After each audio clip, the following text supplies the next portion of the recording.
Ayo guys, nag-order ako ng halo-halo. Ayan, ang sarap ng halo-halo nila dito sa Thai Uming. Ito yung binalikan talaga namin kasi ang sarap niya guys, basta the best yan. Tapos may ice cream pa sa ibabaw. Hinalo ko na yan eh. Tapos ito yung order ko sa Tanghon Solo. Magkano lang din yan? 115 lang. Affordable lang lahat ng price nila. Ito, 145 yan. Ito 145 din. And then ayan, 145 good for 2 to 3 person na kasi ang laki ng bowl nila. Ayan. Hindi nga expect ni mahal na ganyang kalaki pero ayan, talagang kung gutom ka, busog ka na dito sa kanilang lomi. Ayan guys, kain tayo. Guys.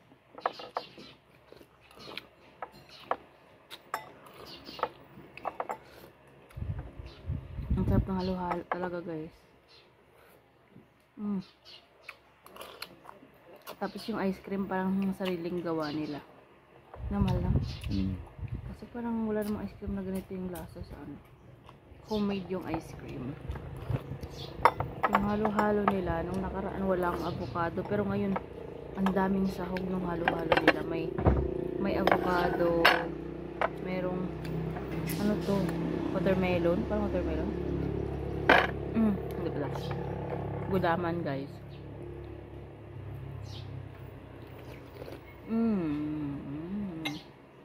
Sarap.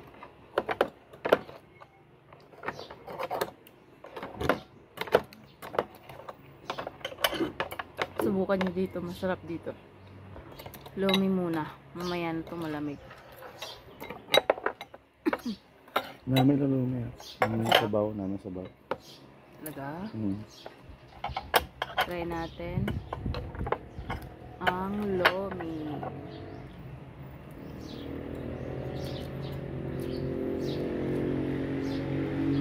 Alat naman namin. Alat naman, sobrang daming toyo.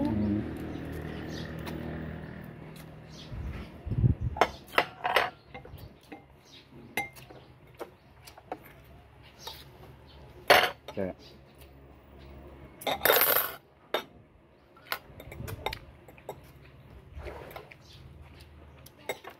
alat naman lang. Naghalo yung malamig at saka mainit. Sumakit yung ngipin mo. Yan.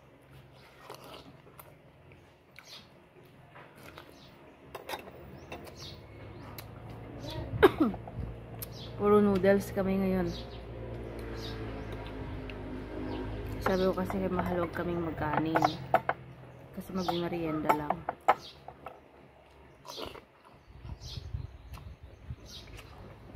Parang sopas.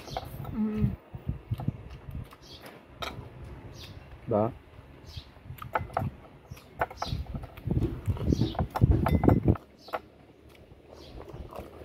Yung sopas nila,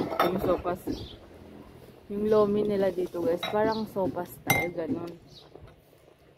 Maraming mga gulay-gulay, may repolyo, may carrots. Bang lomi. Ano pala to? Sopas. Bang lomi.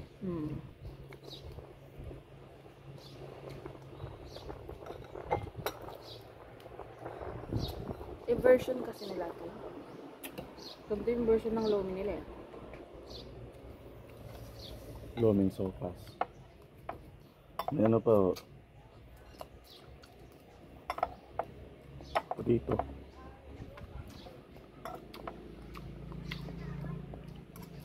Ayaw mo ng lomi na sopas to. Bigaw. Alat. Alat. I-take out ko sa yung gulay. Ano pa naman ito?